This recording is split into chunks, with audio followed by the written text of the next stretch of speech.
Hey guys, it's Stephanie, and today I want to talk about all the books I read in both September and October, including the books in the freezer readathon, because I didn't do so well at keeping up with my wrap-ups for the past 2 months. So here we are with just one big giant wrap-up. So the first book I finished was Hunter Shea's Creature. This was one of the books sent to me with the Flame Tree Press arcs that I got.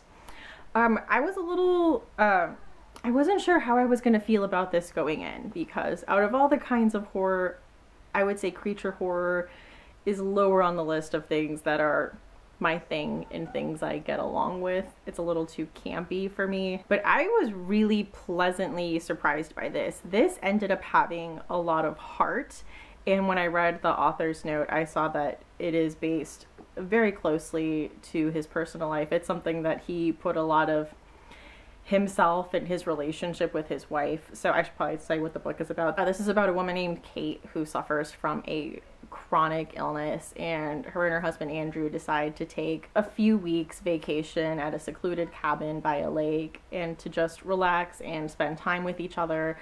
But they notice that something sinister is in the woods. I really haven't read a whole lot of books where there's a character suffering from a chronic illness, and something about this really just seemed so real. And like I mentioned in that author's note, the author talks about his wife having a chronic illness, and you can really tell that in the story, just the way everything is portrayed, and everything seems so real, and these characters seem so real, and just going through things that you wouldn't normally think about. I mean, it was brutal. I love people staying in cottages in the woods type of horror stories, and people being hunted down by something outside, you know, is something I really enjoy, and I thought it was done really well. And with these characters who you definitely feel for and you definitely are rooting for. So I thought it was really well done. It was not the lighthearted, campy story that I was expecting. And there's nothing wrong with that. I mean, that is a big part of his catalog, is just kind of these fun creature stories. But this one very pleasantly surprised me, and that's Hunter Shea's Creature. The next book I read was a graphic novel by Emily Carroll called Through the Woods. And I do have to say, the art in this was amazing.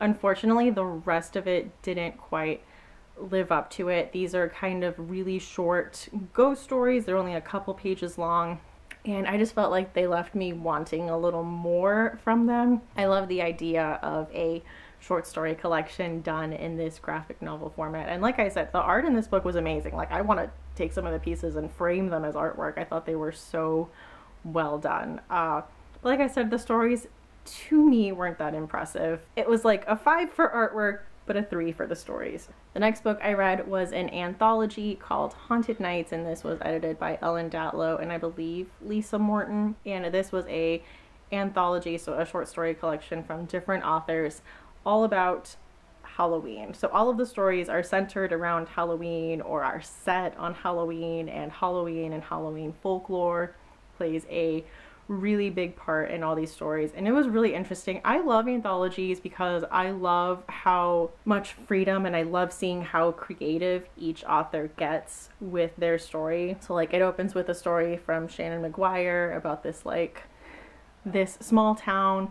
that has an empty giant house, and it's tradition every year for the teenagers in the town, I think it's either on Halloween or on Devil's Night, go and like break into the house and just kind of like go crazy and graffiti and mess up the property.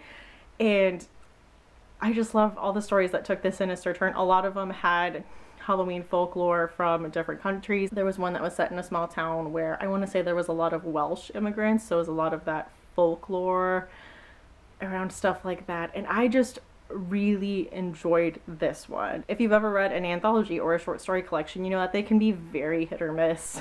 You know, some short stories are going to be great and others are going to be lacking.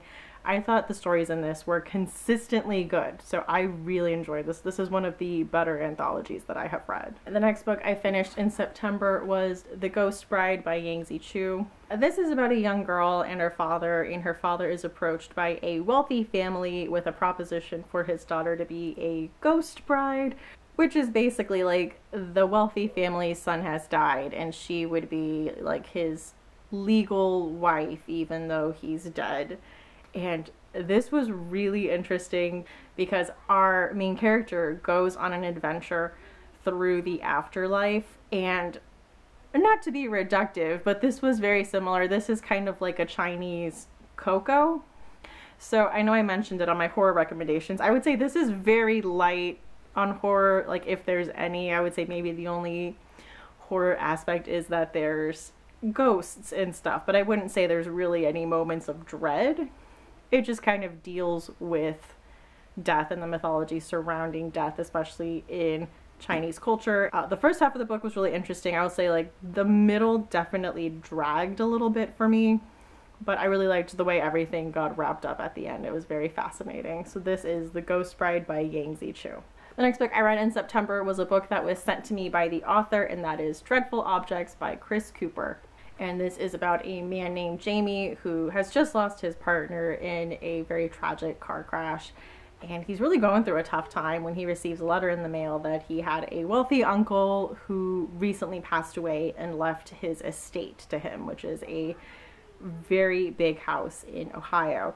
And this mysterious uncle was also a horror writer who was working on a horror trilogy, and the first 2 books are out, but he wasn't finished with the 3rd one yet.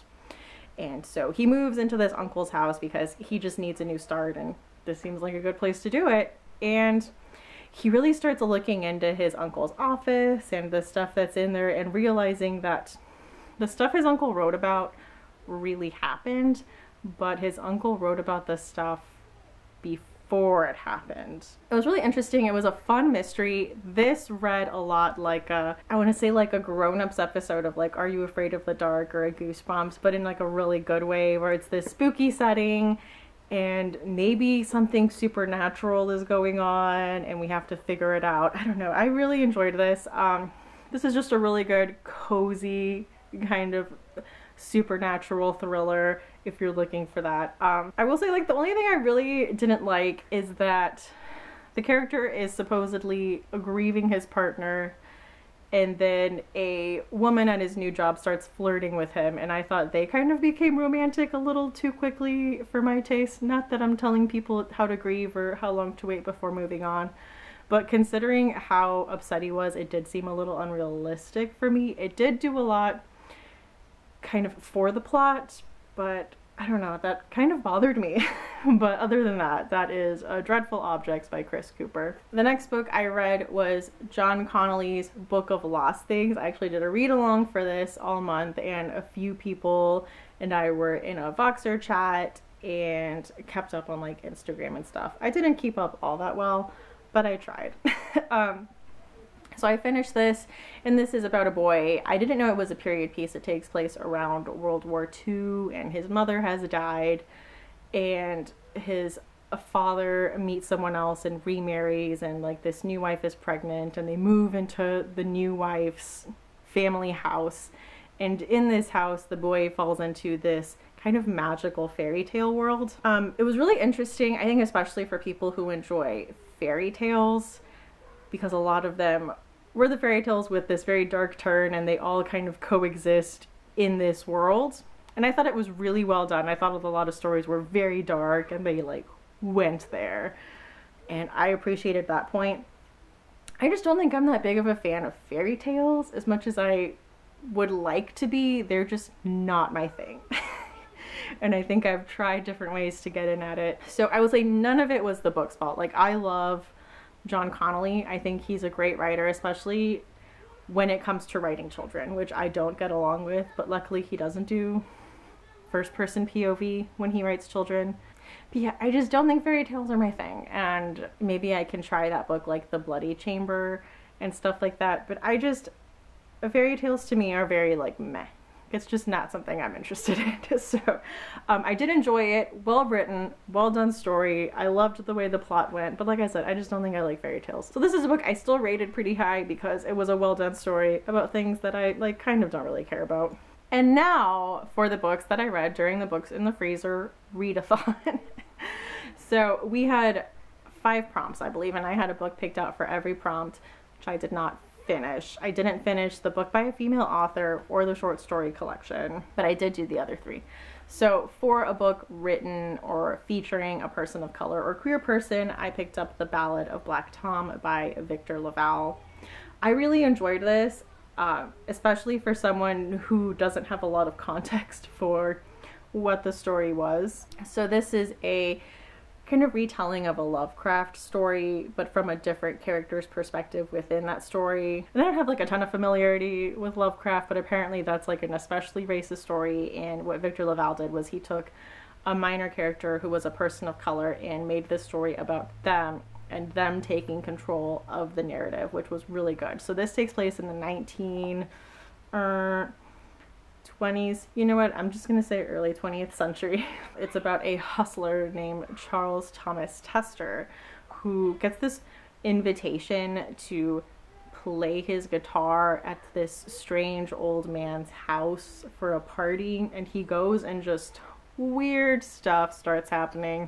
At the beginning of the book, he is delivering a book to a reclusive old woman. You know, he doesn't ask any questions. He just goes and delivers her the book. But you find out that he took one of the pages out because he knows what this evil book is and he wants to keep bad stuff from happening. So there's like a lot of stuff going on, but I thought it was really well told. And I actually think this is the first Victor LaValle book I've read, and he's really well regarded in, you know, the fantasy and the horror community. So loved it. That was Victor LaValle, The Ballad of Black Tom. And I don't know if I should read the book that this is retelling, which I think is like the horror at Red Hook, the murder at Red Hook. Let me know if I should do that so I have more context to like what it is that this was trying to do.